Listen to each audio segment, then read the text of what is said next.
Salut à tous et bienvenue sur Feel High Tech, j'espère que vous allez bien. Aujourd'hui on se retrouve pour une nouvelle vidéo de présentation d'un des derniers produits que j'ai reçu de la part de Sonoff. C'est leur mini module, donc ici c'est le Mini R4. Donc on verra évidemment les différentes fonctions, on verra les différentes remontées qu'on a dans les différentes box. On fera un petit tour d'aperçu par rapport à ce switch. Avant toute chose, comme à l'habitude, je vous invite à liker la vidéo, à vous abonner, à activer la petite cloche, bref, à faire tout le nécessaire par rapport à la vidéo. Et on se retrouve pour le déballage. Dans la boîte, on va retrouver évidemment notre mini switch et un mode d'emploi. Alors la première chose qui saute aux yeux avec ce mini module, c'est qu'il est vraiment plus petit que la moyenne. C'est d'ailleurs le plus petit module que j'ai eu l'occasion de tester. Donc ici, je vous ai mis une latte juste à côté pour voir que en longueur, il fait un peu moins de 4 cm. En largeur, il fait un peu moins de 3 cm. Et surtout en épaisseur, il fait un petit peu moins de 2 cm. Donc c'est vraiment extrêmement petit et vraiment ça facilite l'installation par exemple derrière un interrupteur ou autre. Alors on va juste faire une petite présentation concernant le Mini R4. Donc la première chose à savoir, c'est que sur le site de Sonoff, vous avez deux versions du Mini R4 pour l'instant en tout cas. Vous avez le Mini R4 que je vais vous présenter donc avec une partie basse orange et vous avez aussi une autre version qui est en madder. Donc ça c'est la partie basse en vert. Donc bien faire attention lors de l'achat en fonction de ce que vous voulez en faire. Si on continue ici en dessous, on peut voir évidemment qu'il est contrôlable via la voix avec les différentes applications. Ici on peut voir les mesures, donc de 33 mm en largeur sur 39,5 en longueur, donc ça correspond à ce que je vous ai montré au début de la vidéo. On peut avoir évidemment la remontée d'état, mettre en scène un automatisme et autres, donc ça c'est top. Alors ici on peut voir en tout cas que les nouveaux modules de chez Sonoff sont vraiment topissimes, tout simplement parce qu'ils deviennent de plus en plus petits et donc c'est de plus en plus intégrable derrière un interrupteur, une prise ou autre. Donc il est prévu pour rentrer facilement dans des blochets de 60 mm, donc ça c'est entre guillemets standard, hein. Alors ici on peut voir qu'il vous montre une rapidité par rapport à l'ESP32, on va pas rentrer dans la technique. Ici on a la partie tout ce qui est retardement de flamme en cas d'incendie et court-circuit et ainsi de suite. Donc ça entre guillemets c'est standard chez Sonoff. Donc ici on peut mettre des va-et-vient, ouverture de porte et autres, évidemment tout ce qui peut se connecter dessus. Alors ici ils nous vendent évidemment le détache relais qui nous permet en fait de pouvoir ici mettre par exemple un interrupteur, donc contrôler avec l'interrupteur une lampe ou sans l'interrupteur. Donc ici on peut voir que même si on appuie sur on ou off, ça n'affecte pas la lampe. Donc évidemment ça c'est un choix d'installation, de configuration en tout cas que vous pouvez faire. Si on continue, évidemment on va pouvoir avoir le contrôle de groupe, l'intégration avec les différentes third parties. Vous avez évidemment les différents scénarios et ainsi de suite. On peut l'intégrer et c'est ça qu'on va pouvoir tester dans Home Assistant, IFTT, eWeLink et ainsi de suite avec les SmartScene. Enfin voilà, ici en tout cas la présentation globale est faite. Alors pour le branchement, rien de plus simple. Ici on va avoir évidemment notre phase qui arrive, le neutre qui arrive. Ici, le départ de phase, le départ du neutre et ici, vous avez un S1, S2 pour pouvoir connecter par exemple un interrupteur physique pour pouvoir continuer à utiliser un interrupteur pour allumer la lampe en plus du module. Alors, une fois qu'il est branché et qu'il est alimenté, on peut voir ici que le signal de l'indicateur de Wi-Fi est en train de clignoter, donc il est en attente d'appairage. Ici, on va d'abord rajouter notre lampe et après je ferai l'appairage. Maintenant que la lampe est branchée, on va pouvoir faire un premier test d'allumage. Donc en appuyant ici sur le bouton poussoir. Donc si on appuie une fois, on peut voir en tout cas que la lampe s'allume et elle s'éteint correctement. Donc maintenant on va pouvoir passer à l'appairage dans les box. Donc maintenant on va passer à l'appairage et donc la première box dans laquelle je vais appairer le device, c'est justement celle de Sonoff, donc la iOS que je vous ai présenté très récemment. Donc pour ajouter un device, on va se rendre évidemment sur la page d'accueil. Donc pour ça, en haut à droite, on va appuyer sur le plus en bleu. On va faire Add Device et ici, on a les différentes possibilités d'intégration. Donc ici, on a Madder, tout ce qui est lié aux caméras et la partie Zigbee. Donc ici, la première chose qu'on peut voir, c'est qu'il n'y a pas la partie Wi-Fi. Tout simplement parce que la box, je l'ai laissée telle qu'elle, elle n'est pas encore configurée. Donc pour ajouter la partie Wi-Fi, ça se passe dans la partie Docker. On va cliquer sur Docker. Évidemment, il faudra mettre une carte micro SD. Une fois que vous avez mis votre carte micro SD, vous la formatez et une fois que c'est fait, on va pouvoir passer à l'installation de eWeLink Smart Home. C'est ça qui va faire en fait la partie intégration Wi-Fi. Donc on va cliquer sur install. Donc là, il nous met que ça va mettre évidemment un peu de temps. On va faire got it. Et donc là, il est en train de l'installer. Une fois que la donne est installée, on va pouvoir la lancer. Donc quand on va faire run, ici, vous avez évidemment les différentes options que par défaut, vous pouvez le laisser et vous pouvez même voir les fonctions avancées. Encore une fois, vous pouvez le laisser tel quel et faire simplement run. Voilà, donc là, entre guillemets, il s'est lancé et on peut voir, entre guillemets, qu'il scanne déjà les différents appareils qui se trouvent sur le réseau. Alors, c'est bien beau, mais notre appareil n'est pas encore sur notre réseau. Et donc ici, d'ailleurs, on peut voir qu'il nous demande de nous loguer avec notre compte eWeLink, ce qui veut dire qu'il faut d'abord installer l'application eWeLink sur téléphone pour rajouter d'abord notre device et après il sera intégré dans cette box. Donc ici ce qu'on peut déjà faire c'est rentrer nos informations. On rentre les informations du compte eWeLink. Une fois qu'on a rentré nos informations, donc là on peut voir en tout cas que la mention login a disparu et donc là on va normalement retrouver les différents devices qui sont évidemment attribués à votre compte eWeLink. Maintenant que tout est fait sur la box domotique, on va pouvoir passer à l'intégration sur l'application eWeLink. Donc ça c'est sur smartphone, donc vous téléchargez l'application eWeLink, vous créez un compte ou vous avez déjà un compte et vous arrivez sur cette page d'accueil. On va faire ajouter un appareil. Ici, il va vous demander évidemment les informations concernant votre Wi-Fi. Donc pour ça, vous faites suivant et là, il se met en mode appairage. Alors ici, on peut voir qu'il a repéré directement le Mini R4. Donc on peut faire un plus pour le rajouter et normalement, il va le rajouter quasi directement. Voilà, donc là, il l'a rajouté. Alors, si il ne le trouve pas, ce que vous pouvez faire ici sur le mini module, c'est rester appuyé plus de 5 secondes sur le bouton poussoir pour le mettre en mode reset et surtout pour le mettre en mode appairage. Une fois qu'il est repéré, donc vous appuyez sur le plus, on va faire suivant. Ici, vous pouvez le renommer. Là, entre guillemets, il va vous dire, vous pouvez le partager avec un membre de la famille ou autre. On va faire terminer.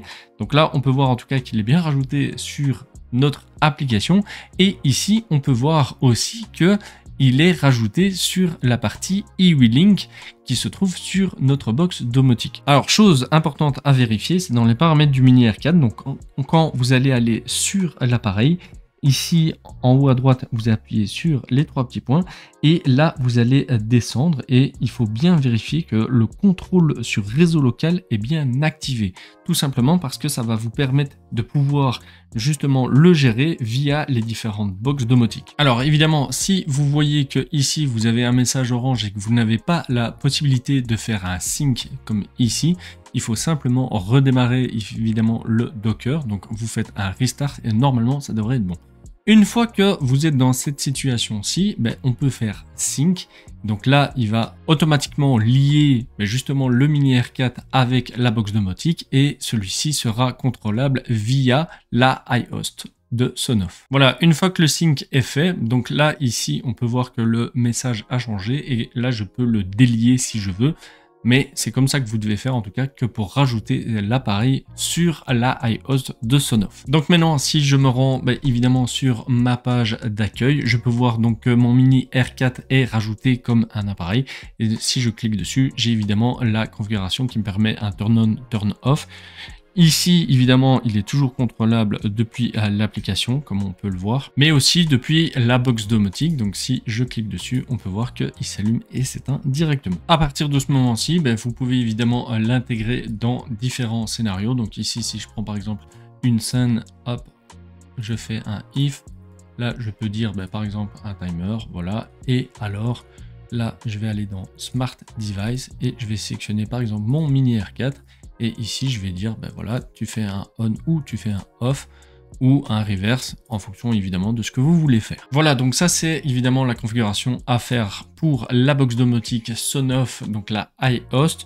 Ici, maintenant, je vais passer à la box domotique Omi. Alors ici, sur la Omi, je vais simplement bypasser l'intégration, tout simplement parce que en haut à droite, si on appuie sur le plus, il y a le nouvel appareil, on a les différentes technologies. Et ici, j'ai bien l'application Sonoff, sauf que quand on va dans la documentation de l'application, on peut voir en tout cas que ce n'est que du matériel en Zigbee, donc SNZB, ZB signifie Zigbee, ce qui veut dire que en tout cas il y a très peu de matos qui est pris en charge, en tout cas par rapport au Wi-Fi de Sonoff sur la Omi.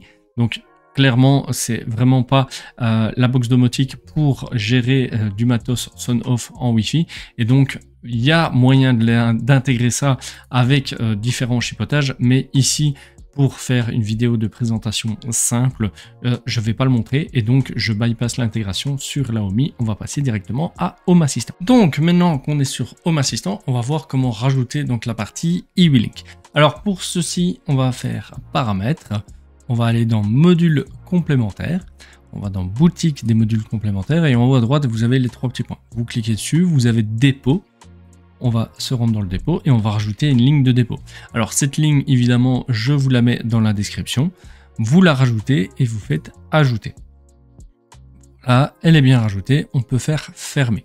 Alors ici si on fait une recherche eWeLink et que par exemple, vous ne la trouvez pas, c'est parce que vous n'avez pas le mode avancé qui est activé sur votre utilisateur. Donc, vous cliquez ici sur le message en bas, automatiquement vous êtes redirigé vers cette partie ici et on va activer le mode avancé. Vous cliquez dessus, parfait, c'est fait. On retourne dans les paramètres, modules complémentaires, boutique des modules complémentaires. Et là, si on fait de nouveau une recherche, on a bien le eWeLink Smart Home. Donc, vous cliquez dessus. On peut voir que c'est bien celui-là. On va faire installer. Alors, une fois qu'il est installé, évidemment, vous avez toutes les mêmes fonctions que dans toutes les add-ons, hein, donc le chien de garde, la mise à jour automatique et l'affichage dans la barre latérale. Donc ça, c'est toujours plus simple. Là, on peut cliquer sur démarrer et on peut, par exemple, aller essayer de le lancer. Donc là, on va aller directement dans eWeLink Smart Home, voir comment il se comporte. Donc là, je vois en tout cas qu'il est bien lancé. Ici, en haut à droite, on va faire un sign-in et on va renseigner évidemment toutes les informations concernant notre compte eWeLink. Une fois que le sign-in est fait, vous allez évidemment arriver sur cette page-ci qui va reprendre tous les appareils qui se retrouvent en tout cas sur votre compte eWeLink. Donc ici, on peut voir le Mini R4. Si je clique dessus, j'ai les différentes options. Donc ici, j'ai le Network Indicator. Donc ça, c'est la petite lumière bleue en fait ici que on voit. Je vais vous le montrer un peu mieux sur la caméra. Voilà, donc ici, on peut voir en tout cas qu'il y a une lumière bleue qui indique le statut. Donc là, on voit qu'il est connecté. Donc ça, c'est le Network Indicator. Vous avez le Power on State et ainsi de suite. Donc on retrouve vraiment toutes les options qu'on peut retrouver dans l'application eWeLink. Et donc là, je vous ai fait un petit test. Donc j'ai rajouté la petite carte qui est donc le Mini R4. Si je clique dessus, on peut voir en tout cas que si j'appuie, ça s'allume quasi instantanément. Et donc ça, c'est vraiment top, parce que ça va reprendre évidemment tous vos équipements qui se retrouvent sur eWeLink sans devoir encore les rajouter dans Home Assistant, vu que vous les avez rajoutés dans eWeLink. C'est juste la config de base où il faut évidemment passer par l'application du smartphone. Voilà tout pour cette vidéo de présentation concernant le mini switch de Sonoff, donc le Mini R4. On peut voir vraiment qu'il est minuscule. Ça facilitera grandement l'installation derrière les switches. On a pu voir évidemment qu'il fonctionne très bien sur la Sonoff et sur Home Assistant. Sur Homey, ça va demander du chipotage, donc si vous utilisez l'Homey, c'est pas vers ce genre de switch que je vous invite à aller. Personnellement, je suis pas fan de tout ce qui est lié au Wi-Fi, tout simplement parce que ça demande souvent des intégrations ou des passerelles via le cloud et autres, et donc ça, j'essaye d'éviter un maximum. C'est pour ça que je vous propose majoritairement du Zigbee, mais pour ceux qui l'utilisent, voilà un switch très performant qui va vous permettre de faire beaucoup de choses avec différents scénarios, l'allumage des lampes, ouverture de portes et ainsi de suite. Le seul petit regret que j'ai, c'est qu'il n'y ait pas par exemple de relevé de consommation, mais encore une fois, c'est pas sa destination finale, c'est derrière un interrupteur, ouverture de porte et non pas derrière une prise électrique, sachant qu'il va jusqu'à du 10 ampères, comme ça vous êtes prévenu. Si vous avez des questions, n'hésitez pas à les mettre en commentaire. Si vous avez aimé cette vidéo, n'hésitez pas à la liker, la partager, vous abonner et on se retrouve pour de prochaines vidéos. À plus.